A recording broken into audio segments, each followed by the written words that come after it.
good evening to you both. And let's begin with the federal NDP embarking on a review and renewal process ahead of finding a successor for Jagmeet Singh, who resigned in the wake of the party's disastrous election outcome. Janet, we heard from Don Davies off the top. What's to be made of the weight resting on his shoulders as interim leader and his focus on efforts to rebuild the party? Well, I think doing a review is a very smart thing, but what's going to be critical is what the nature of this review is. Sometimes political parties sort of review things and then they have a very sort of, tight process. They only talk to each other, and it turns out to be a bit of navel gazing. So I would encourage the federal NDP not just to talk amongst themselves, but to go further, to talk to journalists and academics who were following the election to learn from there as well, because I've seen these processes just be a little bit too internal. People are really afraid to speak up about what the big mistakes are, and the learning's not there. So I think it's really smart to take this time. The NDP does have time right now. We're nowhere near another election, but they don't have forever. They've got to get themselves back on the political map.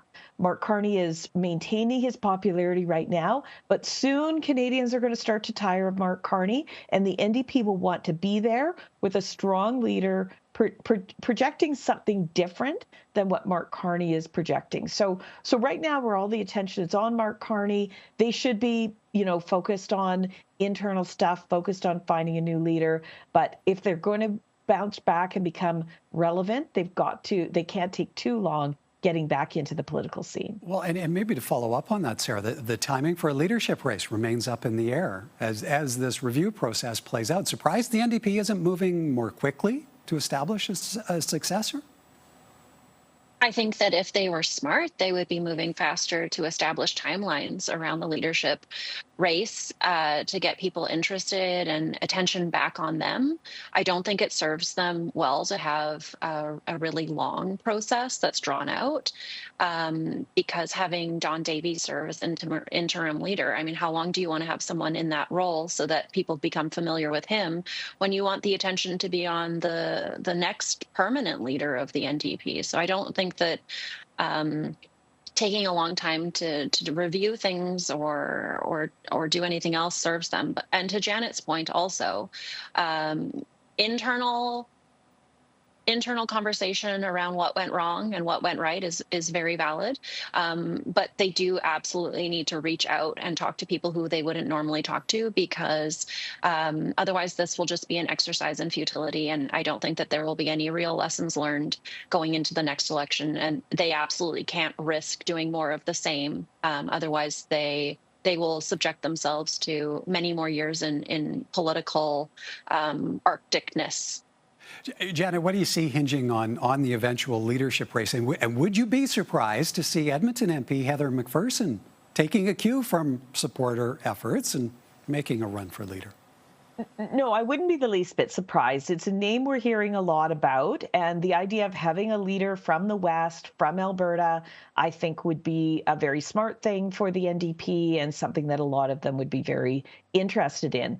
As well, it's a very small caucus, like only 7 members, and I don't, they could consider electing somebody from outside, but given the state of the NDP right now, they might have a real challenge getting that person elected in a by-election. So I think the NDP would probably be wise to first focus on their sitting MLAs for their next leader. It'd be a little bit more risky to bring somebody in from the outside. And, she's a long-serving member with a good reputation. So I think she's on top of a lot of people's list to run and potentially win. Okay. Like interim NDP leader Don Davies, politicians of all stripes have been spending time in Calgary this week. Better in Ottawa. There you go. I'm going to do another one. I'm going to do another one. I'm practicing.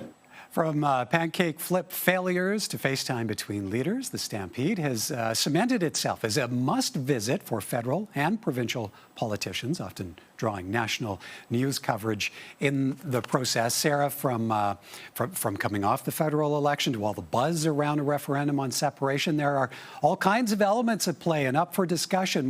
What's your read on the political atmosphere of this year's Calgary Stampede? Well, I think it's fabulous that Prime Minister Carney was here, because I had heard some chatter or seen some chatter online, as supposing like, what's he doing here, kind of what business does he have.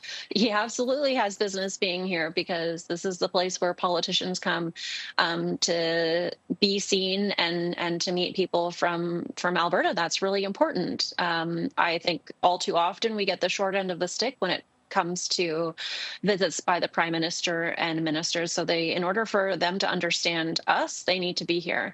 I also loved, or maybe loved and loathed, the commentary about Carney's pancake flipping skills. Yes, he definitely could have practiced, but you know what? Canadians absolutely did not hire him to be behind a grill. I would hope his barbecue skills are better. But what we need him to focus on is Trump and putting Canada back in its rightful place in the world order. And so any other talk about his kitchen skills can be put aside. Yeah, Janet, what's beyond pancake flipping skills? What's standing out for you about the varied political dynamics? How different are the discussions this year compared to the past? Well, there's no doubt that Calgary is the place to be this week. There's really no other event where a politician can see this many people in such a short period of time. You can literally go from party to party and in the course of a day see hundreds of people. But these actions are all very superficial and sort of symbolic, but symbolism is important. Now, the tone this year, I mean, it's very friendly. It's always very friendly.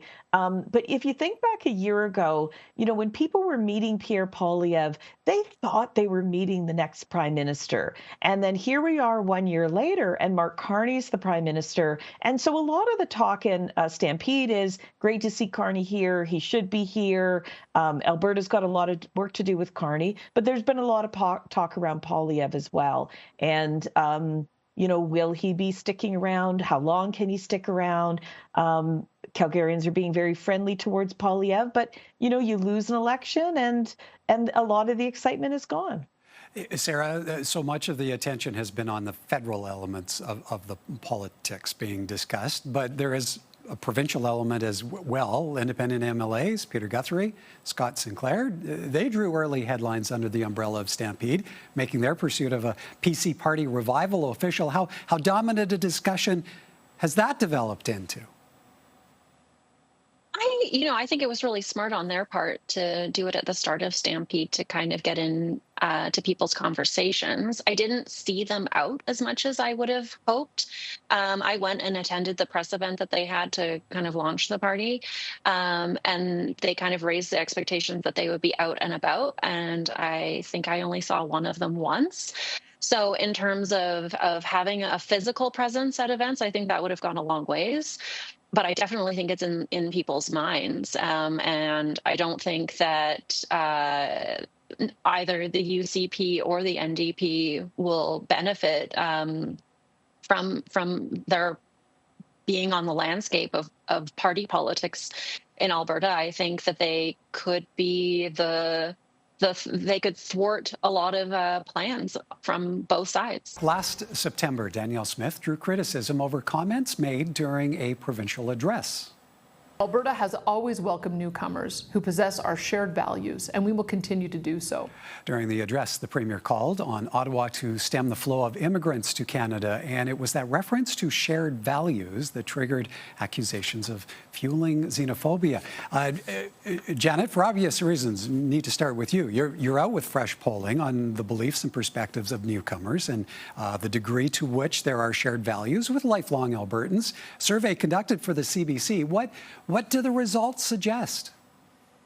Well, with going back to the Premier's speech, it really sort of depends where you think the comma was meant to be in that sentence. Was she saying we welcome people as long as they share our values, or we welcome newcomers because they share our values?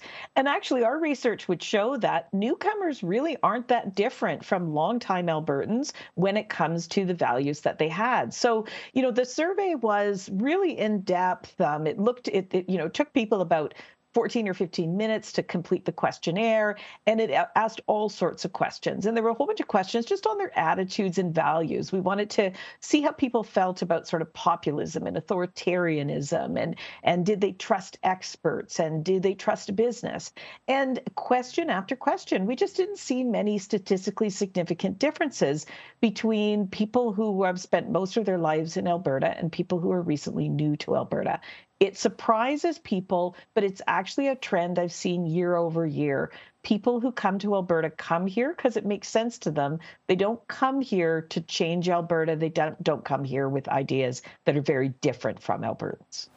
Sarah, surprised by those results, the similarity of responses? Well, for me, I think when I think about newcomers, I mean, that language can be defined, right? So an internal newcomer, so someone moving from within Canada to Alberta, or a newcomer coming from an international jurisdiction and arriving in Canada or Alberta. Those are two different audiences to me. And so I think, the Premier's comments can be taken in different ways. So I'd want to know, is she thinking about that internal Canadian newcomer or the international one? Because I do think that Canada warrants a conversation around shared values, because I think, especially over the last decade of Justin Trudeau, what our Canadian values are has kind of been swept away by a desire to champion things like climate change over anything. So, in terms of having a conversation around who's coming to Canada from an international jurisdiction, and, when they come here, what are they bringing with them that, really matters to them? Are they seeking democracy? Are they seeking a place where people can live and let live, or versus an internal immigrant coming from another part of Canada, like me, from British Columbia to Alberta? Those are different conversations, I think, because those are two different groups. Yeah. So, Janet, if you take the results of your survey, what might they suggest about the impact of new Albertans on the provincial political dynamic?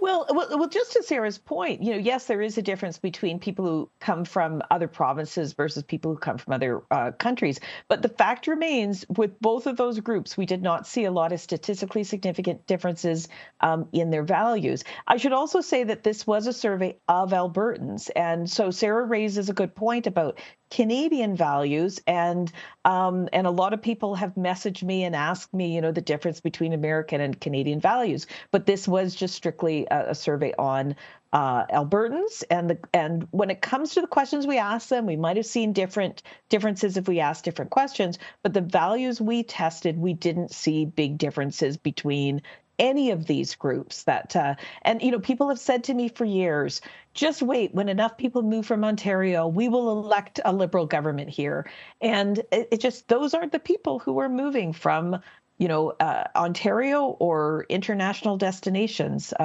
They're coming here, and they're actually feeling having sort of a similar cross section of views as people who've been here a long time. So, Sarah, how do you see the shaping conversation around what it means to be an Albertan? Well, I want us to have these conversations around what it means to be an Albertan and what it means to be a Canadian. And I would go back and say what it means to be a Canadian, because that's what we are, in my opinion, first and foremost.